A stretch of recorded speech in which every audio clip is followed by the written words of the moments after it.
रही, विश्वास पात्र बने, वफादार बने, वृत्ति मिलेगी। वृत्ति मिलने के बाद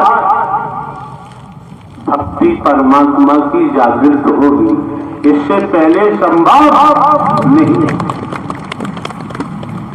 तो कितने सुंदर ढंग से संत गोस्वामी तुलसीदास ने कहा है कि संत समागम हरि कथा, तुलसी दुर्लभ दोय, सुत दारा और लक्ष्य भी पापी के उघर हो। पढ़े लिखे हैं आप, डिग्रियां हैं, पीएचडी है, पोस्ट ग्रेजुएट है। सुत किसे कहते हैं, दारा किसे कहते हैं, आप जान चुके हैं। चलो त्रेता का एग्जाम्पल क्या कहता है, एकलक पूत सवालक नाती,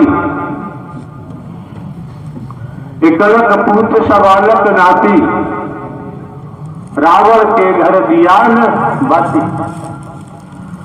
रावण का इतना भारी कुर्मा था, रहा नहीं कोई रोने वाला। जब यार वो रावण नहीं रहा, इस ब्रह्मांड में उस प्रवृत्ति का कोई हो, जलचर हो, वायुचर हो, थलचर हो, कोई भी हो, अब वो भी रहने वाले नहीं। क्यों? समय काल परिस्थितियों को देखो, नए युग की शुरुआत के संकेत है, नई सृष्टि की संरचना के पूरे संकेत हैं। और आप जानते हैं, किसान ने खेत में बीज डाला है, फसल खड़ी है, फसल में कीट लग जाता है, कीटाणु। किसान कई प्रकार के कीटनाशक दवाओं का इस्तेमाल करता है, छिड़कता है, फिर भी कीट समाप्त नहीं होता। किसान को फसल लेनी है, दूसरी नया बीज डालना है, तो किसान उसको पलट देगा पलटा हाथ से, पूरी खेती को इतना जुताई करेगा, इतना पानी देगा, सब कीटाणु नष्ट हो जाए, उसके बाद खेत बना करके नया बीज डालता है। जो न समझे सैन, उससे मत करना तू बेन। सब कुछ होगा, जो नारायण साकार हरि ने कहा वही वही होगा, दूसरा कुछ होने के चांस नहीं।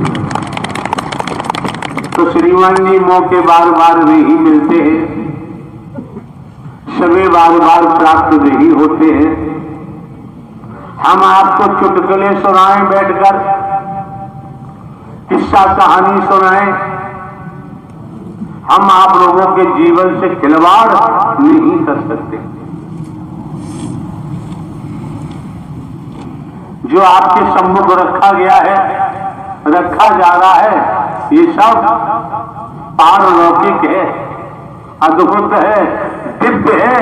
इसे समझने का प्रयास करो। नारायण साकार हरि संपूर्ण ब्रह्मांड में सदा सदा के लिए जय जयकार। ये भी निश्चिंत रहिए, भाव बना के आए हैं, ईमानदारी है, निष्ठा है, हाथ से सच्चे लंगोट के पक्के हैं, नीतिगत कार्यों में सत्य के साथ में आने जाने से ही सफलता मिल जाती है, और कहीं हाथ फैलाने की जरूरत नहीं पड़ती। और श्रीमान जी मौके बार बार नहीं मिलते हैं, समय बार बार प्राप्त नहीं होता है। ये मौका मिला है, समय मिला है, हम कोई ढोंग पाखंड आडंबर अंधविश्वास ढकोसला तो करते नहीं है, किसी प्रकार से हम कोई दान पात्र नहीं लगवाते, किसी दिशा से लेते नहीं। कुछ क्षण पहले आपने श्रवण किया था बगला भगत, इन्हीं शरीरों में धर्म का चोला पहनकर ऊपर से दिखाई देते हैं, लेकिन बगला भगत से बदतर है। ऐसे लोगों की परछाई से बच के रहना चाहिए। तो दैत्य प्रवृत्ति में है, व्यक्तिगत स्वार्थ में डूबे पड़े हैं, अपने स्वार्थ की सिद्धि के लिए आते हैं, तोड़ फोड़ करने आते हैं। आप समझ सकते हैं,